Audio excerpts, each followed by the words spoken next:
Halo sahabat penyuluh pertanian video dan para pecinta bunga atau pecinta tanaman hias. Hari ini khusus kita review masalah aglonema. Kita hari ini berbagi tips bagaimana memecah anakan tanaman aglonema. Jadi hari ini ada salah satu contohnya ya. Ini kita sudah sediakan media tanam. Hari ini kebetulan saya lagi main di tempat teman saya. Jadi kebetulan teman saya ini mau mecah tanaman aglonema ini. Jadi kita review ya. Nah, ikuti terus ya. Jadi kebetulan nih ada aglonema jenis bintik merah yang akan kita pecah anakannya. Ini udah ada anakan, ini sudah tinggi, ini tanaman sudah tinggi, jadi ini sudah bisa dipecah ke jadi beberapa pot. Jadi karena ini sudah tinggi dan anakan sedikit, jadi harapan kita nanti kalau kita pecah jadi anakannya bisa berkembang lagi, dan ini udah cukup tinggi ya. Jadi seperti ini ya, kita akan perlihatkan.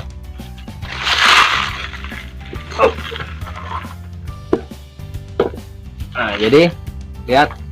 Nah, ini pada video salah satu video kita pernah membahas bahwa tanaman aglonema ini adalah tanaman talas-talasan ya. Nah, kita lihat ya akarnya ya. Nah, ini akar tanaman ya, tanaman aglonema ini kalau kita pecah seperti ini ya. Nah, ini jadi ini hari ini bongkar bener, kita bongkar betul tanaman ini. Tapi kalau untuk pemula harus agak hati-hati ya itu untuk bongkarnya. Makanya kita harus perhatikan betul ketika membongkar ini. Nah, jadi ini penampakan setelah bongkar ya. Nah, jadi ini bisa kita lihat ya, ini udah banyak nih. Ini kalau kita ini anakannya 1, 2, 3, ini batang induk anakannya 3, dan di bawah ini ada 1, ada 4 ya. Nah, ini ada 4. Nah, jadi kalau kita bersihkan dulu ya, kita bersihkan biar kita nampak. Nah, seperti ini ya. Jadi kita sudah sediakan pisau cutter yang sudah kita sterilkan ya. Karena apa? Kita meminimalisir untuk dari lukanya nanti kena jamur ya. Nah, jadi ini kita potong dulu dari bagian tanaman induk ya. Kita potong bagian tanaman induk ini. Kita potong jangan sampai akarnya itu hilang semua, kita harus sisakan akarnya. Sip. Oke. Nah, jadi sudah dapat ya. Sebetulnya kalau misalnya sudah terbiasa dengan tanaman aglonema, ini masih bisa jadi dibuat dua batang lagi. Ini kan sini ada tunas ya, ini ada tunas dan ini ada titik akar. Ini masih bisa dipotong lagi. Ini satu ya. Jadi selanjutnya, nah ini ya, di sini kita bisa melihat nih. Nah, kita harus lihat di mana sih posisi yang enak untuk motong berikutnya. Nah, kita harus lihat celahnya ya, jangan sampai potongan kita nanti nggak kebagian akar ya. Gunakan alat potong yang tajam ya, jadi biar enak ngambilnya. Nah, bisa kita lihat ya, bisa kita pisahkan. Nah, ini ya, ini kan masih ada nih ya, nih masih ada. Nah, ini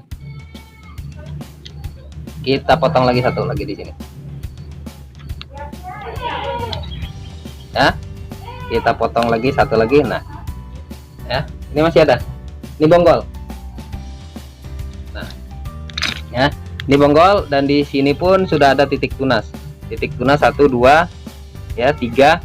Ini udah ada titik tunas. Ini aja sudah jadi 4 bagian. Nah, ini salah satu tipsnya.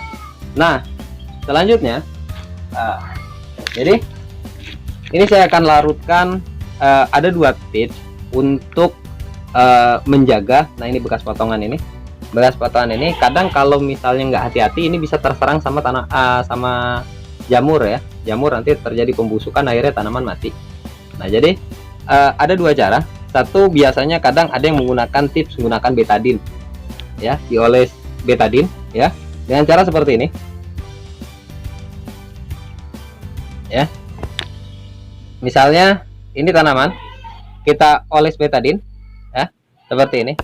Baru setelah itu kita biarkan, kita kering anginkan kurang lebih 15 menit ya, kita simpan kurang lebih 15 menit ya, itu supaya meresap. Ada lagi ya trik lainnya.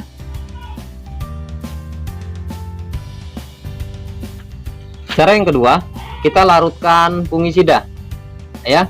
Fungisida yang bisa digunakan biasanya yang berbahan aktif biasanya sejenis difenoconazole ya, karena dia berupa bahan aktif yang sistemik, jadi diserap sama tanaman, jadi dapat menjaga daya tahan tanaman. Termasuk kalau difenoconazole biasanya mengandung JPT atau zat perangsang tumbuh ya. Jadi kalau misalnya difenoconazole sama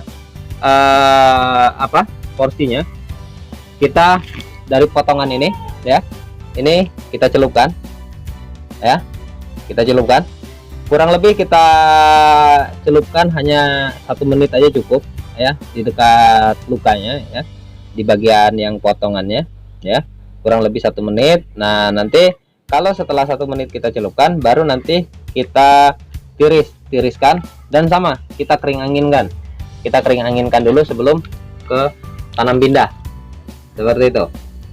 Nah jadi itu ada 2 tips untuk supaya tanaman aglonema ini ketika dipecah anakannya ya, dia tanam pindah tidak terkena serangan jamur, jadi dia tidak akan layu ya.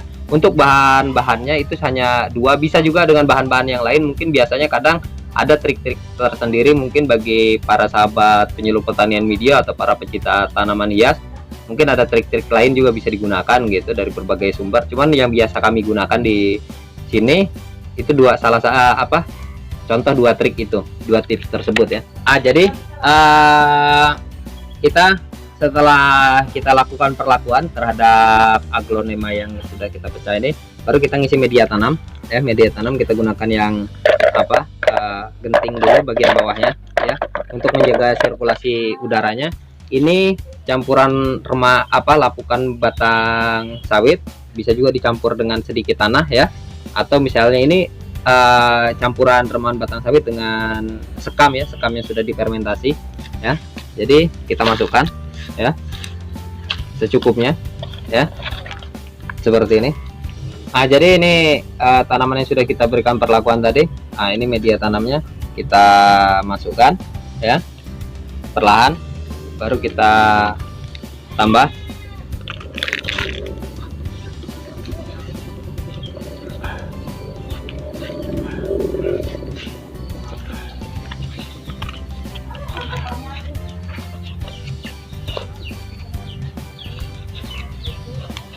Oke, sedikit kita agak padatkan ya. Oke, jadi nih seperti ini. Ini tips kita ketika kita mencanakan dan perlakuannya ya.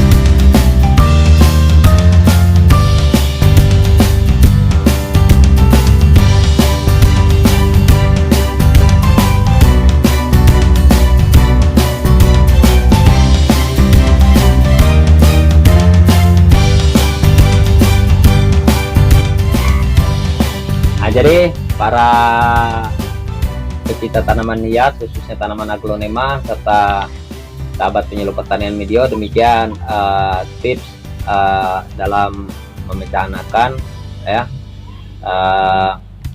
Dapat kita simpulkan berarti ada butuh perlakuan ketika memecah anakan agar tanaman kita atau aglonema kita dapat berkembang dengan baik. Terima kasih.